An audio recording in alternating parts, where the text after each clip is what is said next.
Praise the lord. యేసయ్య పరిశుద్ధ ఘనమైన నామమును బట్టి మీకు అందరికీ వందనాలండి. డైలీ బడి కార్యక్రమాన్ని చూస్తున్న ప్రియమైన ఆత్మీయులారా, దేవుని బిడ్డలారా, యేసయ్య కృపా పరిచర్యల తరఫున మీకు అందరికీ మీ కుటుంబాలకు నా హృదయపూర్వకమైన వందనాలు తెలియజేస్తూ ఉన్నాను. అందరూ బాగున్నారు కదండి? ప్రతిరోజు ప్రార్థన చేసుకుంటున్నారా? ప్రతిరోజు దేవుని వాక్యం చదువుకుంటున్నారా? మనము ఊపిరి పీల్చుకోకుండా ఒక్క నిమిషమైనా మనం ఉండగలమండి? ఉండలేం కదా. అలాగే ప్రార్థన చేసుకోకుండా మనము ఒక్కరోజు కూడా ఉండకూడదు. ఊపిరి ఎంత ప్రాముఖ్యమో ప్రతి జీవికి, ప్రతి క్రైస్తవులకు ప్రార్థన కూడా ఊపిరిలాగా మారిపోవాలి. హల్లెలూయా. ప్రార్థన చేయకపోతే నేను బ్రతకను అన్న అనుభవంలోనికి మనం వెళ్ళిపోవాలి. సరే అండి, మంచిది. మరి ఈరోజు దేవుడు మనకు అనుగ్రహించినటువంటి వాక్యాన్ని చదువుకున్నా. మీరు అందరు సిద్ధంగా ఉన్నారు కదండి? కీర్తనల గ్రంథము దావీదు రాసినటువంటి కీర్తన 133వ కీర్తన 1వ వచనం నేను చదువుతున్నానండి. 133వ కీర్తన 1వ చరణం. సహోదరులు ఐక్యత కలిగి నివసించుట ఎంత మేలు, ఎంత మనోహరము. చాలండి, ఒకటే లైను. ఈ కీర్తన ఎక్కువ శాతం సేవకుల మీటింగ్లలో చెప్తూ ఉంటారు. ఎందుకంటే సహోదరులు అని వ్రాయబడి ఉంది కదండి.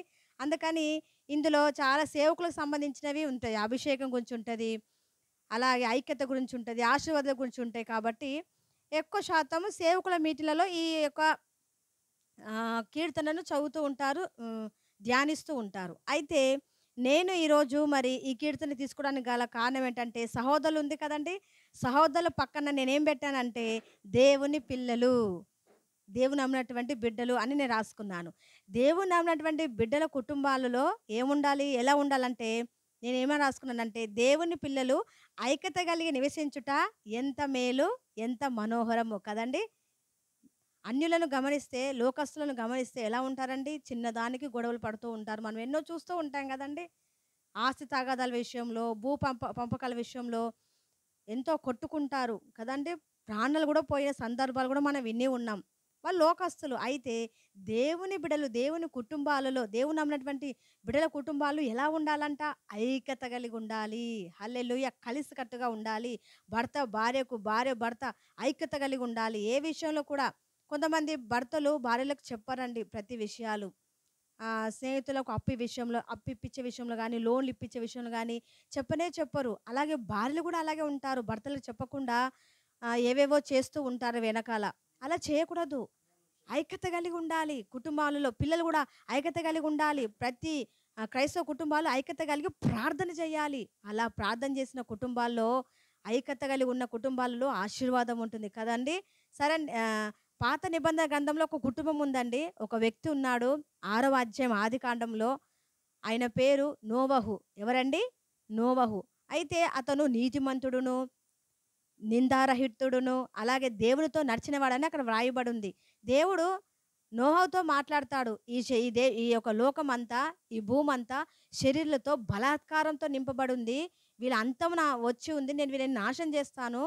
కాబట్టి నీ కుటుంబం నీతిమంతుల కుటుంబం కాబట్టి, నువ్వు నీతిగా ఉన్నావు కాబట్టి నీ కుటుంబాన్ని నేను రక్షిస్తానని దేవుడు చెప్తాడనమాట. నువ్వు ఒక ఓడను చేసుకో, నీ కుటుంబం రక్షింపబడాలంటే నువ్వు ఒక ఓడను తయారు చేసుకో అని చెప్పినప్పుడు నోవాహు వచ్చి 3 కొడుకులు, కోడళ్ళు, భార్యతో చెప్తాడండి. అయితే వాళ్ళు కొడుకులు కానీ, భార్య కానీ, దేవుడు మాకు చెప్పలే కదా, నీకే కదా చెప్పాడు, నువ్వే చెయ్యు, నువ్వే కట్టుకో అని చెప్పలేదండి. వారు యూనిటీగా ఉన్నారు, ఐక్యత కలిగి ఉన్నారు, ఏక మనసు కలిగి ఉన్నారు, ఏక భావం కలిగి ఉన్నారు. కాబట్టి తండ్రి మాట పిల్లలు లోబడ్డారు. అలాగే మామయ్య మాట కోడలు లోబడ్డారు, భార్య కూడా లోబడింది. అందరూ కలిసికట్టుగా కష్టపడ్డారు, శ్రమపడ్డారు. కాబట్టి అంత పెద్ద ఓడ కట్టగలిగారు. ఏంటంటే మామూలు ఓడనండి, నోహు కట్టిన ఓడ 3 అంతస్తుగా చాలా కష్టపడి దగ్గర 100 సంవత్సరాలు కష్టపడి కట్టినటువంటి ఓడ. ఐక్యత లేకుండా కట్టగలరండి? ప్రేమైన దేవుని బిడ్డలారా, మన కుటుంబాలు ఐక్యత కలిగి ఉంటేనే మనం సాఫీగా, సంతోషంగా బ్రతకగలము. 3వ వచనంలో ఒక చక్కటి మాట ఉంది చూడండి. 3వ చరణంలో, ఆశీర్వాదము శాశ్వత జీవము అచ్చట నుండవలనని యెహోవా సెలవిస్తున్నాడు. ఎచ్చట ఉండాలంట ఆశీర్వాదము శాశ్వత జీవము అంటే ఐక్యత కలిగిన కుటుంబాలలో. హల్లెలూయా.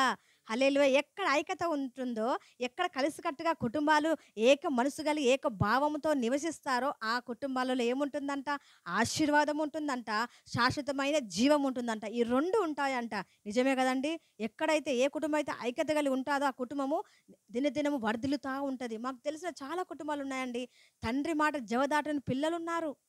కాబట్టి ఆ కుటుంబాలు అంచెలంచెలుగా ఆశీర్వదింపబడుతూ ఉన్నాయి. ప్రియమైన దేవుని బిడ్డలారా, ఇదిగో ఈ మాటలు వింటున్నటువంటి ప్రియులారా, మన కుటుంబాలు ఆశీర్వదింపబడాలంటే, శాశ్వత జీవం కలిగి ఉండాలంటే, ఐక్యత కలిగి ఉండాలి. ప్రతిరోజు కుటుంబ ప్రార్థన, ప్రతి సాయంకాలం రోజు కలిసికట్టుగా ప్రార్థన చేయండి. ఐకమత్యగా ఉండండి. దేవుని దీవెనలు మీకు కలుగునుగాక.